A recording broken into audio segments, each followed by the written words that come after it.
All right, welcome. If you're watching our broadcast here, we are going live. I'm here with Amy Knaup of Provider Solutions and Development. We're going to give it just a minute and let people come in here and before we get started with the presentation tonight. Sounds good. Thanks for having me. It's great to have you here.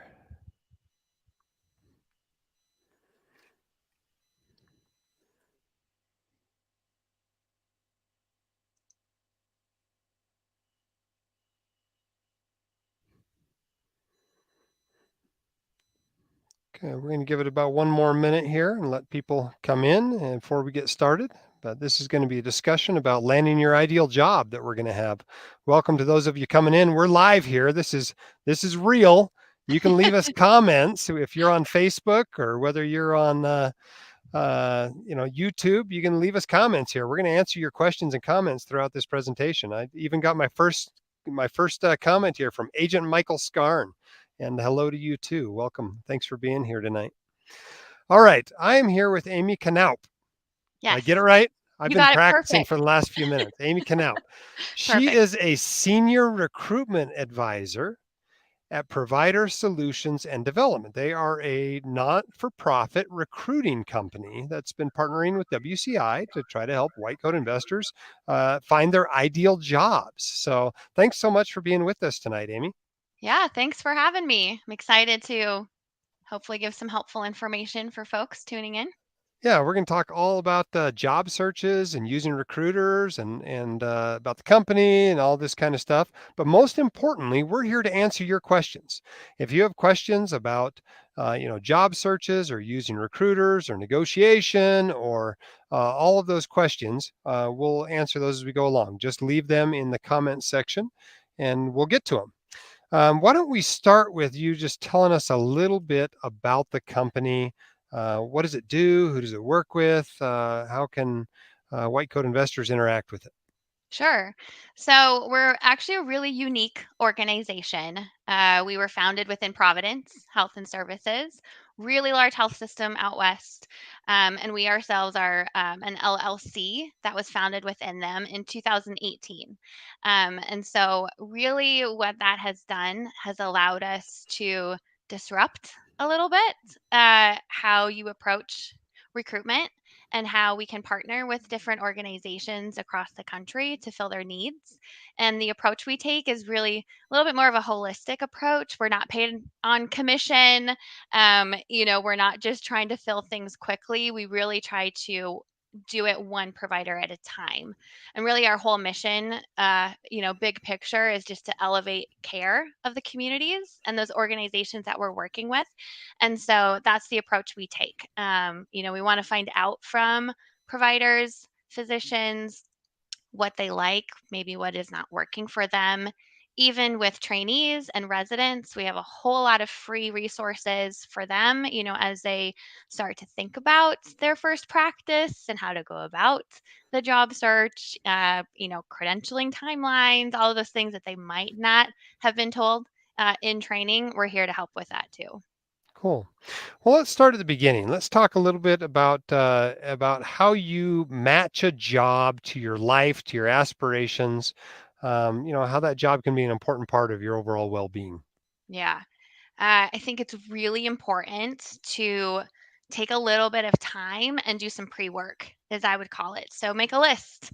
Um, that's really the simplest place to start. Maybe have a column where you're like, these are my must haves. And maybe these are my nice to have. And of course, if you're a resident, let's say you're done in 2023, that's going to look different than maybe someone who's been in practice for a while. And so I do think it's important to take that time to understand what your priorities are, but then also to help maybe weed out some of those things that are nice to have, but might not necessarily be a deal breaker for you. Awesome. Well, tell us a little bit about yourself. How'd you end up doing this? I mean, getting into recruiting. I mean, nobody in high school goes, I'm going to recruit doctors when I Yeah, grow up, right? How did you end up in this position? Tell us a little bit about you and your career thus far. sure. I've been in the like healthcare recruiting space for over 10 years. And I think I was drawn to healthcare just out of this desire to be of service in some way, but I myself I'm not built to be a clinical person, right? So that's not my calling, to see patients or do procedures. But I found myself working at my small local hospital, and helping to recruit nurses, and basically every position there was, and then really kind of fell in love with how valuable physicians and providers are for communities, um, and found myself kind of leaning towards that line of work. And then just the whole mission of PS&D, I've been with them for about 7 years, and so I think that one provider at a time approach is just really something that suits me pretty well too. Tell me about that approach. What do you mean by one provider at a time? So when we have somebody reach out to us, or we might reach out to somebody, if we come across information and it looks like they have some similarities, like between maybe where an opening is and then what a physician has put out there that their interests are. So, one provider at a time really means it's a very thoughtful conversation with us on the recruitment team, and that's exactly what it is. It's a conversation. So we want to find out what is important to you. We're also very transparent. If somebody um, comes to us with maybe their ideals, and we know that they're going to be pretty hard to maybe find all of, a practice that can match all of those ideals. What, I can't make $800,000 while working 20 hours a week? That's weird. Right, Yeah. yeah, things like that, or, wanting to maybe have, work in a rural setting, but have, the most state of the art equipment, right? Some things like that are just out of people's control. But what we do is really just try to understand and then work with them, partner with them, um, to guide them, but then also give them some options on, hey, this is what we have, and this is what we think would be a good option for you to consider, instead of just being we don't want to just put anybody in anywhere. Like, we really want it to be a intentional kind of decision on their part. Hmm. For those of you who are just joining us, I'm talking here with Amy Knaup. She is a senior recruitment advisor, provider solutions and development. We're going to be talking about job searches here. And let's move into that. Let's talk about what people should be doing before they go looking for a job. How does someone know when it's time to start looking for new opportunities? I mean, this is essentially our first question that we've got from Michael. He's a fellow, he graduates next summer. When does he need to start looking for a job? Like, seriously looking at attending jobs? Yeah. Now is a great time to start. Some people feel like it might be a little bit too early, but I think this is a good time to at least start a conversation and reach out to somebody like myself, just to even find out, like, what are your interests. Sometimes it takes an actual conversation to help narrow down that list again of like must-haves and maybe would be nice to have in a practice. The other thing I would say that's important for 2023 folks to consider is the credentialing and licensing timeframe. So if you want to be able to start in practice shortly thereafter, when you're done with training, you want to make sure that you have your contract signed and that credentialing can start in enough time for all of that to be taken care of before you start. So, how long does that require? I mean, if a year's like about right, or maybe even a little early, when's too late? When is too late to start your job search? There's probably a never too late time. You just have to be prepared for a gap between when you're done with training and probably when you can start in clinic. Well, So, let's assume nobody wants more than a couple of weeks since they're still broke and they got a lot right. of expenses. Nobody wants to take too much time off. But I mean, credentialing and everything we hear about emergency credentialing, Yeah. is that realistic? Can you really get credentialed in just a few weeks, or should people really plan on 3 to 6 months? I would plan on 3 to 6 months, because the other piece of that is the licensing aspect. So, aside from, the organization credentialing and payer credentialing, you also have to start considering, if you've narrowed down what state you want to practice in, start trying to figure out how long of a process it is to obtain your license there. Hmm. What about like getting a DEA license for that state or a federal one? Is that a big time constraint, or is it really more about just getting your license in that state and credentialing? That actually kind of goes hand in hand with the credentialing with the organization, and usually they'll help you out with that. And so I, when I consider that time frame, I don't think of that as being the real burdensome, uh, you know, piece of that journey. It's more the license and then the overall big picture of credentialing. That's what's keeping people from being able to start on July 7th. Yeah, Yeah. exactly. Yep. Okay, so what about before you start looking for a new job? What do you need to do before you start looking? So as I kind of mentioned before, and I probably say this a lot just because personally I'm a list maker myself, but however you compartmentalize information, apply that to your practice search. So do you want to work in a private practice? Do you want to work in a not for profit? Do you want to be employed? Do you want to be a contractor? Do you want a blend of inpatient or outpatient work? And then really start thinking about community as well, because that's another really important part of what we do. We really want to make sure that whatever community this practice is in is going to serve you well when you're not working, right? Because satisfaction is both, on the job and outside of the job. And so think about size of community. How close do you want to be to an airport? Do you want to have lots of land, or do you want to have, be in a metro market and be able to see lots of shows? So you just start thinking of that and drilling it down. Hmm. Let's talk a little bit about non-negotiables. What do you mean by a non-negotiable, and how do you determine what those are? And what if you don't know what your non-negotiables should be? Yeah. I think if you're in training, um, start talking with some of your faculty, or maybe with some of the attendings that you are working alongside with, to get maybe some of their perspective. I think too, as you're going, there's at least one thing that you do not like, uh and so I think just start with that. And for some people it might be as simple as inpatient versus outpatient work. So let's say I'm a family medicine physician and I want to find a practice where I can do a little bit of both, where I can round on patients and have an outpatient clinic. Well, that's going to affect the places that you might look for your first practice. So, just starting something like that.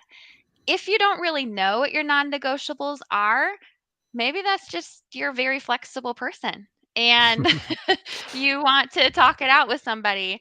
And that's kind of what we can help you with too. Hmm. I wonder if a lot of those people just haven't figured out or learned what they want yet. And I worry Yeah. that a lot of those folks are the people that are going to leave a job, this 50% of doctors that change jobs in their first 2 years Yeah. because they weren't sure what they wanted when they came out of residency. They took something and then realized that's not what I want. What are some examples of non-negotiables that some of your clients have had in the past? So aside from, inpatient or outpatient work, sometimes it is having what does the support staff look like for them? So do they get to work alongside advanced practice providers like NPs and PAs? Do they have scribes? What is the EMR that they are working with? Is there room for them to grow like into some type of leadership role, or maybe eventually if they might have an interest in some type of niche care within a specialty, is that going to be an option for them? So those are some of the things that I hear quite often. But also community is a pretty big deal. And so I don't want to kind of brush that aside, because I think spending an equal amount of time about where you're going to live and what's going to be there for you outside of work, in my mind, is just as important. Because if you're not happy with where you're living, but you love your practice, you're probably going to end up wanting to find a different practice. Hmm. How many of the people that come to you say, I want a job in Oregon? It's only in Oregon. I don't even want to look at anything in Washington or Idaho or anything else. Yeah. It's got to be in Oregon or it's got to be Portland. or whatever, really, really tight geographic constraints, or it's got to be in a city of at least, 2 million or something Yeah, like that. Is that in most docs? Is that actually not very many docs? What's your experience been? it's a good number. I would say probably at least 2/3 of people that reach out. That's their geographic parameters is maybe their initial uh, non-negotiable, Hmm. or that's their initial kind of constraint on what they're looking for. And so we help them with that. And we also help them, if they have certain things that they want within a practice and also have a specific geographic area. If we know just based on our experience that can be really hard to find, we tell them that too, to kind of help them readjust their expectations. Hmm. For those who are just joining us, I'm with Amy Knaup. She is a senior recruitment advisor at PS&D, and we're answering your questions. Leave us questions in the comments, and we'll get them answered during the presentation tonight. But we're just talking about the job search and recruiting process, and going from there. So tell us a little bit. I mean, there's somebody on the other end of this transaction. There's a company, an employer, a hospital, a physician group that wants to bring somebody into their practice. What have they given for non-negotiables? I mean, what's the other end of this look like? Yeah, that's a really good question. Sometimes it could be a schedule. So, especially in an inpatient setting, um, because you're working with a group of physicians, it's going to be something where somebody has to know this is the schedule. Maybe there's not a whole lot of flexibility in that. Sometimes too, um, it's a lot more of fit. And by fit, I mean when we're also speaking with these organizations, we want to really understand their practice and what do they think would be a successful match for them. If you want to consider it that, right, like matchmaking there. And so we find out from them too, what is going to be not a good fit for you in this. And sometimes, I mean, in all honesty, it could be a salary cap. They can only pay what they can pay. And so, if we're talking to somebody where that's their primary motivator is maybe they want to be at a certain income level, then we have that very real conversation with them too and say everything else is lining up, but they're not going to be able to match what you're looking for. Hmm. Does that usually come up early in the conversation when Pretty you're going for early. a recruiter? Yeah, pretty early, usually within the first or second conversation. And the reason why it's not right away is because again, that kind of one provider at a time type of approach we take. We want to find out a little bit more about you, what's really going to make you uh, feel fulfilled in your practice. Hmm. Let's talk about the difference between actively searching for a job and passively searching for a job. We talk about lots of active and passive investments here in the White Coat Investors, but I'm not sure I've ever seen those terms applied to a job search. Tell me what you mean by active and passive. Sure. So a good way to think of it is you're done in a little less than a year now of training and you need to find a job. That would be an active job seeking where you've got a certain timeline in which you need to have employment, whatever that might look like. Passive job searching tends to be more of, I just kind of want to see what else might be out there. I'm feeling okay in my practice, but maybe there's one or two things where you're, just thinking, gosh, I really wish this was different about where I'm at. I wonder if there's anything that might match a little bit more of, what I'm hoping to have in my practice. Hmm. Usually that tends to be, physicians that are in practice or have been in practice for a little while. And that's kind of the first step to becoming an active job seeker, as we would call it, when you're like, yep, I'm going to apply to that Hmm. position. Almost sounds a little bit like selling your home on Zillow with a make me move price. Right. Very passive What is process. right. What is my house worth? Huh. Yeah. Okay. Yeah. All right. Well, let's talk about actively searching. What do you need to do before you apply for a new job? So first thing again is that pre-work. Find out what you really want to have in a job and community and what would be nice to have. Um, then you want to make sure your CV looks good. So no typos, easy to read format, and that it is a CV.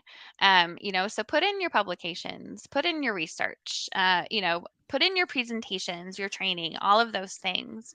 And something that we actually offer for free is we do a free CV review. So if you're in that not quite active phase, and whether you're a trainee or you're a practicing physician and just want a fresh set of eyes to look at it, that's something that we can do for you too. Okay.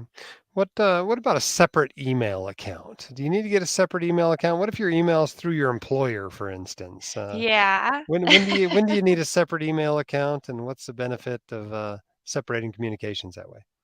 um, I advocate for having a personal email to use for when you are looking for a new practice. Um, if you have a personal email that you use quite often, but let's say it's something like, I don't know, Seahawks for life. And I say that because I live in Washington State. Um, or something where it's pretty informal and maybe not how you want to present yourself to a prospective practice. It it Change it to something. it should be drsmith@gmail.com or something. Yeah, Yeah. something like that. Yeah, first name, last name, and then just remember to check it. Just remember to check your email. So if you do set up a new email account, just remember that's a primary form of communication when you're starting your practice search. Hmm. Okay, so I mean, you're a recruiting firm, so obviously you might be a little biased on this question. But how does someone determine if they should work with a recruiter? I mean, should you or shouldn't you? What are the advantages and disadvantages? Yeah. Well, at any point when you're looking for a practice, you're going to end up talking with a recruiter. um, Whether that's somebody that only works with that specific organization, or if it's taking advantage, like my role being a recruitment advisor, I'm just kind of there as a partner and a resource.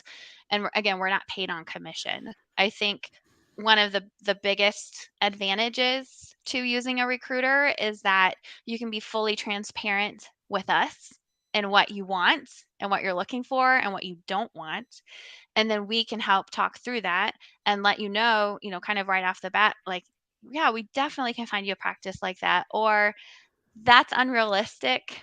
Let's take a step back and talk through, what we've seen. But then we're also an advocate for you. So, as you are in that interview process with the organization, we're there as well to kind of, help you be like, this doesn't sound right, or yeah, this is going great. We can help field questions with the organization too. Hmm.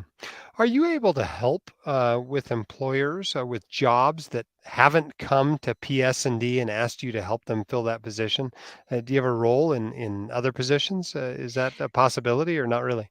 Yeah, so kind of. So what I like to do is still help. Um Sorry, I have my dog now who's very close. So if anybody sees a tail wagging, that would be my puppy dog.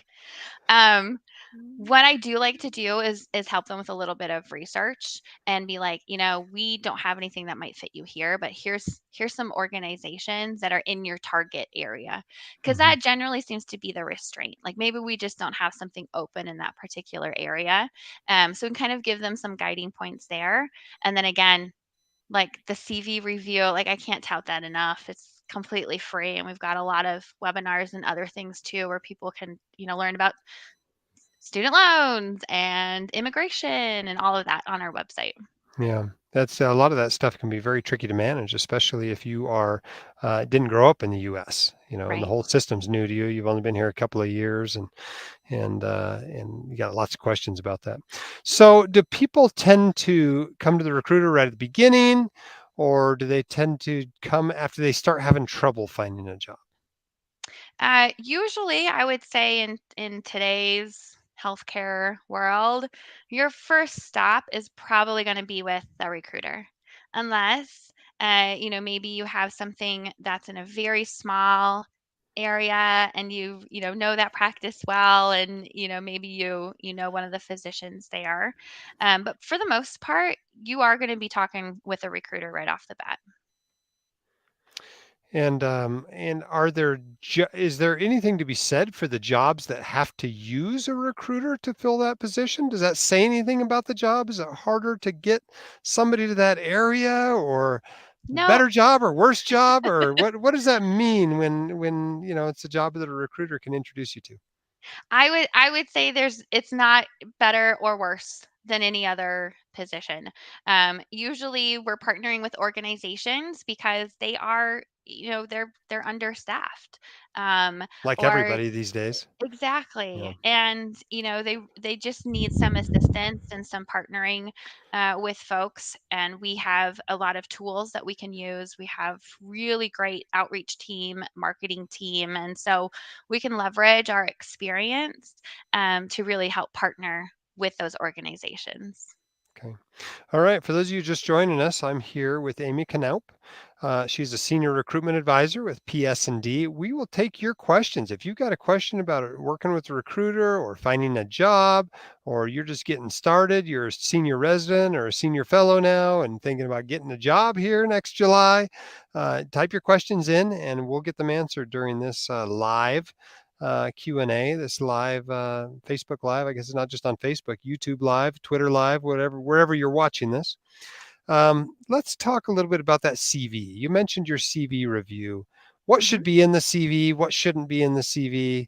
What are the big CV mistakes you've seen? Let's go through all things curriculum vitae. So I I'll don't even know if start I'm with, saying that right. What does CV even stand for? Is it I think you curriculum have it. vitae or Yeah, vitae? I don't even potato, know. potato. Yeah. Everyone always says CV. I'm not sure I've Yeah. ever heard it actually pronounced. So I'll start off with what Mm. not to include. Don't put your picture. Don't put your social security number. Don't put your date of birth. Don't put your marital status. I do see that still sometimes on CVs, and it's really not relevant. So, what we're looking for is your training information. So please include that, include where you trained. We want to know your board certification status. So, are you board eligible? Are you board certified? If so, with what boards? We want to know what states you are licensed in. And it's okay to put on there also states that you maybe have an inactive license. I would say include that. So, include both active and inactive. And then any practice experience that you have, throw that in there. And then this is not something that you have to have, but it's actually something that we really like and practices like, is putting in their hobbies. Like, what are your hobbies? What do you like to do? Because again, it is also about community fit. And so, when you do start to look for that job, it's kind of fun to see if, let's say you love pickleball. Well, you put that on there, and we know that, hey, this community has 17 pickleball courts and has, a semi annual tournament, or, things like that. What about references? Should they be on the CV or should you wait until they're asked for? I'd I'd leave them off. Um, Wait until they are asked for. And there's a few different ways that references are collected. So you're always going to have that reference period during the credentialing process. So just know and be prepared, especially if you're in training. People that you list for references might be contacted more than once. So they might be contacted a little bit earlier on in that practice search interview uh, process. And then after you have been, offered a contract, signed your contract, they could be contacted again by that organization's credentialing Hmm. body. What about gaps on your CV? What's the best way to deal with gaps? Whether it's gap in training or whether it's a gap in work for whatever reason, for Mhm. illness or to take care of a family member or because you went to prison or whatever your gaps for. What's the best way to deal with those? So I go ahead and put in there the gap. If it's something like you went to prison, consult with your attorney on the best way to word that. on your CV. But usually if it is something, to that effect, an attorney is already going to have a letter ready for you to send along with your CV. But be transparent about it because you're going to be asked about it. And it is not, necessarily a detriment if that has happened to you. So, don't be ashamed of whatever that might be. That's something to be talked through. Yeah. Okay. Let's talk about the other thing that often goes out with a CV, which is a cover letter. Good idea, bad idea, always do it, only do it if they ask for it. What are your thoughts on cover letters? Cover letter can actually take a lot of different forms. So it doesn't necessarily have to be a separate document that you attach to your email. It could just be the body of the email. Or let's say if you're, looking at one of the really large physician job boards and you express your interest through that way, there's going to be a section where you can add any comments. Um, if you want to do a separate document, you have to be prepared to put in the work to update it to make sure you're addressing the right organization. Uh, that it's not. Let's say you're applying for a job at both CVS and Walgreens, but the Walgreens cover letter says, I'm thrilled to be considered for CVS, Yeah, right? Something yeah, like you don't that. want that. No. So definitely be prepared to take time.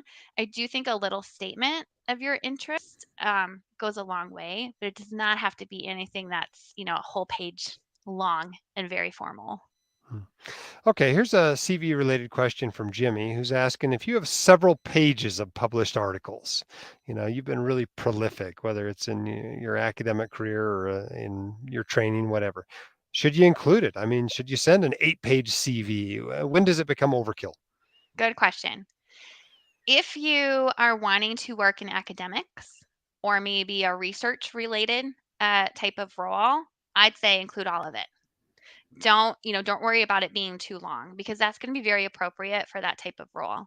If it's something that's going to be, more of patient facing, outpatient clinic, maybe just put some highlighted publications that you've done, and you can even list that on your CV. Just say, like selection of highlighted publications, and then you can put a statement that say like full list available upon request. Should you have your own personal website to have more information about you, or is that too weird? Some people have done it. I don't think it's too weird. I think it depends on if you are willing to keep it up and make sure it's up to date, then go for it. Mhm. LinkedIn is a way that a lot of people utilize, for that type of information too. So as long as you have the time and you're going to keep it up to date, go for it. Hmm. Okay, so let's say the cover letter and the CV worked. Now you've got an interview. What do you think are the most important aspects, things to ask during an interview? I think one of the important things is to look at your list of what's important to you in a job and ask them about it. Ask them about, how is support staff utilized? What is the actual volume of patients, that they're seeing? Um, if research is of interest, ask, is there a possibility of having research as an aspect to this practice? Um, that's a lot of the first interview, that's a lot of the questions that you would want to know, maybe a little bit more about the logistics of the role. And then after that, it tends to be more about assessing for fit. So practice fit, but then also community fit. Hmm. Are most of these interviews with kind of a trained interviewer, an HR person, or are most of them with some Yahoo doc that's going to be your partner or somebody else in the clinic? Well, I mean, how Yeah. formal of an interview should people expect? So, your first call about a position is probably going to be with somebody like me. So, it tends to be pretty informal. It's more of a conversation. Again, just getting to know what you want and then giving you information about this particular practice. Um, After that, just depends on the organization. So sometimes it could be more formal. Sometimes it could just be, with maybe one of the other physicians or maybe a few physicians in the practice. And sometimes after that call with a recruiter, they'll just set you up with like a virtual interview where you can see a few different faces at once, and get to know them that way too. Hmm. Do you think that interviewers take a lot from the questions you ask? Like some questions you seem like you haven't researched them, or you don't seem all that smart, or somebody that asks really sharp questions. Do you think that's a Yeah, real feather in their cap when they go to weigh who they give the job to? definitely. Because, and I realize I'm kind of all over the place in answering this, but what I was going to say is that I always encourage people be prepared to ask questions. When you're being interviewed, ask questions back because you're also interviewing them. And it also lets them know that you have a genuine interest. And then if you're like there on a site visit, that is when you really want to make sure you have done your research, like you said, that you are not making this decision lightly, that you're very intentional about, if they make you an offer, that it's going to be an informed decision. Hmm. Let's pause for a minute and take some questions from the audience. First of all, D Nugget talking about my 5 o'clock shadow. It took me a week to grow this 5 o'clock shadow, man. But the question is, should I show up with this 5 o'clock shadow to an interview? And a related question from Jimmy: how would you dress for virtual interviews? Good question. I would say your appearance should be whatever makes you feel comfortable in terms of level of facial hair. So that is really, whatever suits you is fine. Mm, For virtual interviews, you want to make yourself look somewhat professional. Like you're seeing here, you're only really seeing the top third of an individual. So make sure that top third is representing the best you. And then also, like that your background is clutter free as it can be. Distractions are out of the way and that you can hear them as well. Do a test run, make sure your audio is working. yeah, might be worth buying a real headphone and set of or a real set of headphones and a microphone too. Yeah. I mean, if they can't hear you in the interview, it's not going to go very well, and you can do that for not very much money at all. All right, another question from Michael, who's apparently feeling maybe behind the eight ball because he's asking another question about the timeline of looking for jobs. Is it different if you're in academics or private practice? Do you need to start looking sooner, or for one or the other, or is it about the same? I'd say it's about the same. I have partnered with private practices and I've partnered with organizations that have an academic affiliation to them. It's pretty similar in all reality. So, Michael, you can email me too if you want. We can jump on a call later too and talk through some of these things. So, I would keep it the same time frame. Yeah, awesome. Okay, let's talk a little bit about signing bonuses. Do most jobs have signing bonuses these days? Does it depend on, is that to be a small community where nobody wants to go there to get a signing bonus? Or most jobs have signing bonuses, or what should people expect? Yeah, I've really seen a little bit of everything. I don't think that there's, only these type of practices are going to offer them versus not. I will say if it is a highly desirable location, uh, you probably are not going to see that in your offer because there's so many people that would be interested in that. What I have seen some organizations do, is what they call like a start to work bonus, where it's a little bit all encompassing. So relocation and any type of start bonus will kind of all be together in one. Some places do it separately. Some people just do relocation. So um, that's if that is something that is important to you to find out early on, that's what you can ask the recruiter, and they should have that information to share with you Hmm. pretty early in the process. So, what kind of amounts would be kind of typical or that you've seen? Say you're going to be a family practice doc, you're going to a, small town, medium-sized town, whatever. Maybe they have a little bit of trouble getting people there. What are we talking about? Are we talking about getting 5 grand? Are we talking about getting 50 grand? What kind It's of a all it's all over the place, which I know is not a very specific answer, but, it could be anywhere from, 10,000 up to, 100,000. $100,000. I have seen that before. That's Mm-hmm. very rare.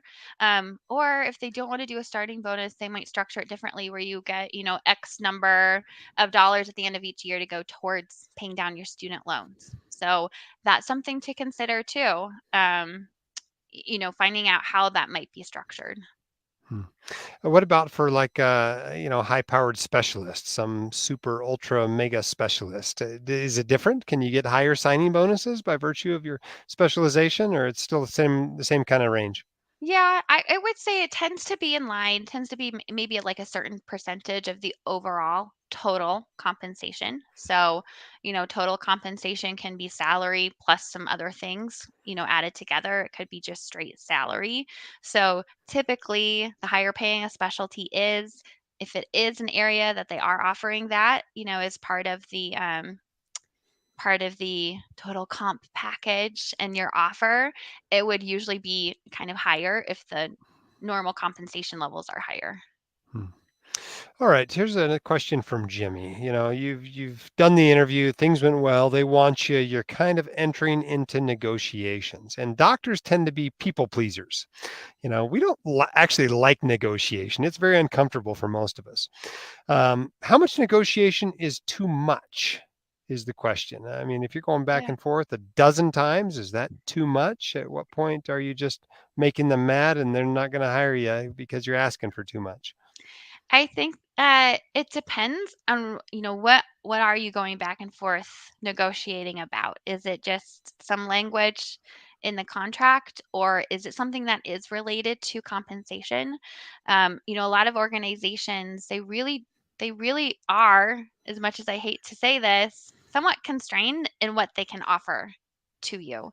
So if you have something in mind that is one of your non-negotiables, is a certain compensation range, that's when you bring that up pretty early in the process so that by the time you get to an offer, that's already known and there's not going to be all of this back and forth anymore.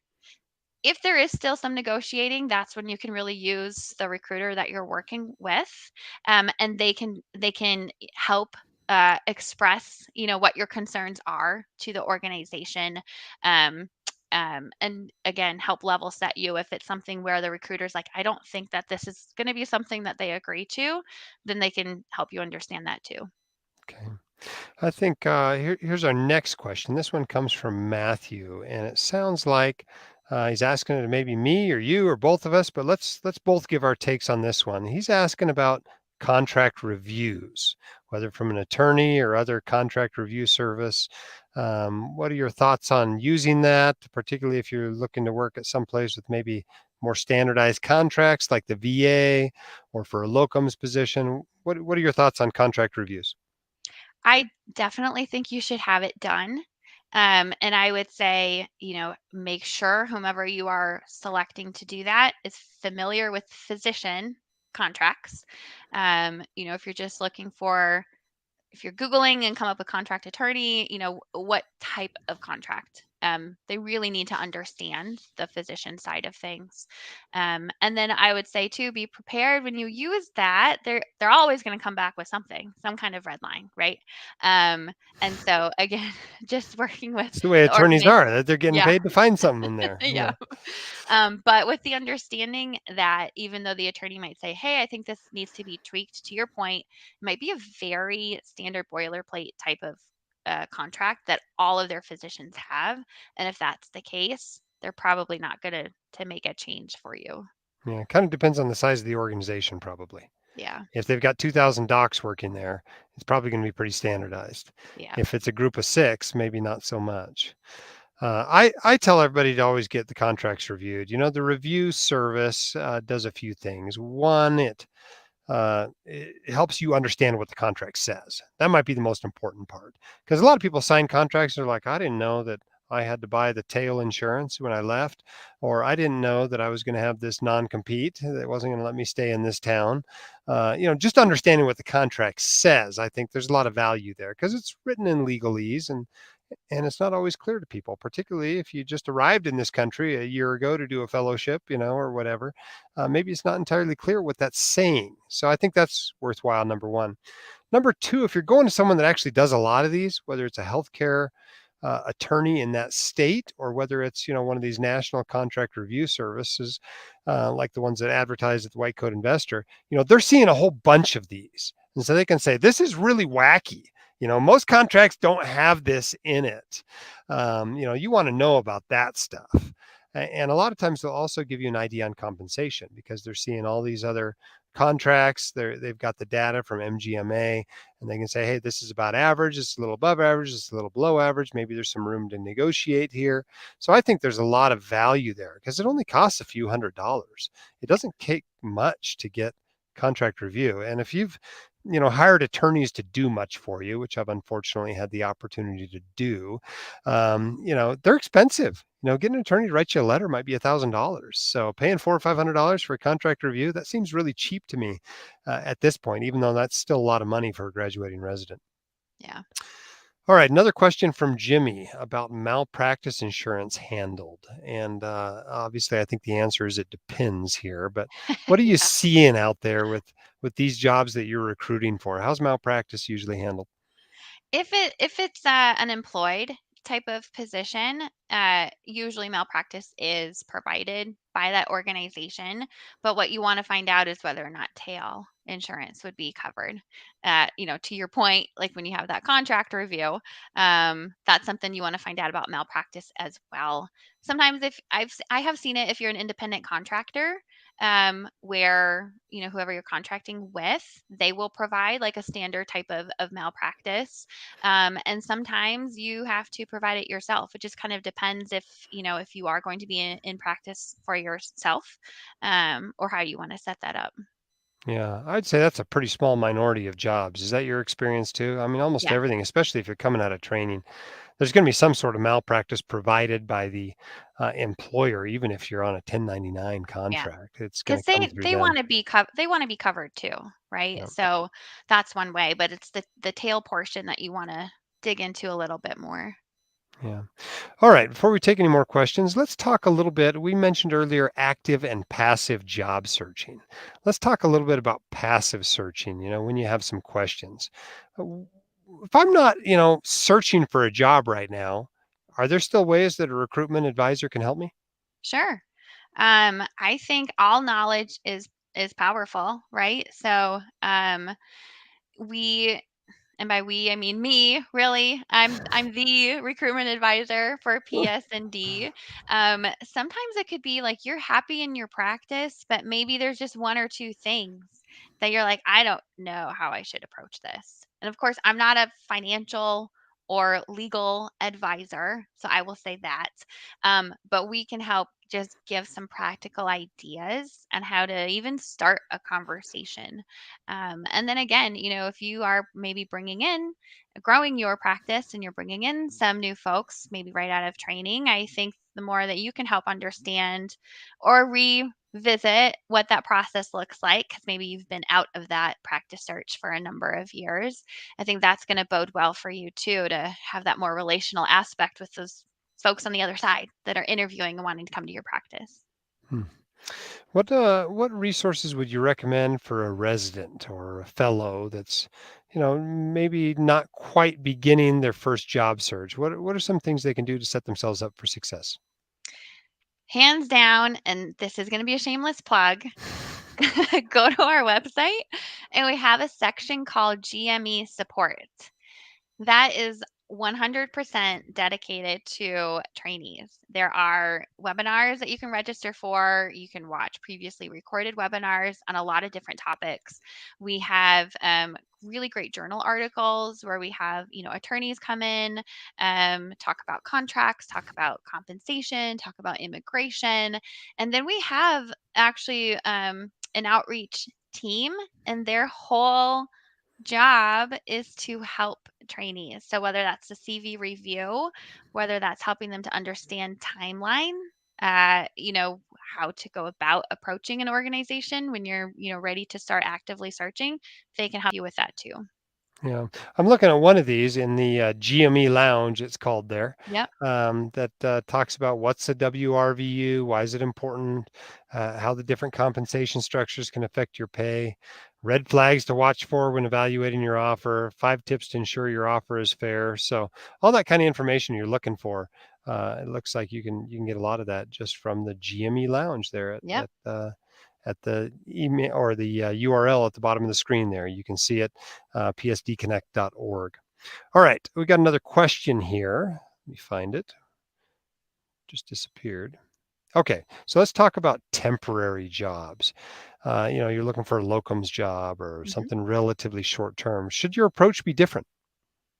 Um, it's probably going to be a little bit different, yes, because a lot of times organizations utilize certain third parties, if you want to consider that, for locums. And so credentialing sometimes could be a little bit different. If it's like an emergency credentialing situation, um, they're going to be the experts in that. And so we actually at PS&D, we do have some folks who that is one of their focuses as well, is on locums, and they can help guide through that. Okay. And what's really the shortest contract for an outpatient practice? This is a dermatologist asking, it sounds Oh, like.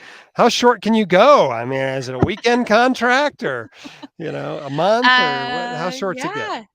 I think it depends. So, if this is like a locums type of role, I have seen very short, like a month to 2 months. It really depends on the needs of the practice. It might just be, covering someone's on FMLA and it's just to cover, for that short amount of time. If it's something where you want to be more of like an employed per diem type of role where you are employed by your organization, but it's a little bit more of like just in a fill-in situation, that tends to be different. All right. So, for those who are just tuning in, I'm here with Amy Knaup. She is a senior recruitment advisor at PS&D, one of our sponsors and partners here at the White Coat Investor. We are answering commonly asked questions. We are answering your questions. This is live. We're all right here doing this live right now.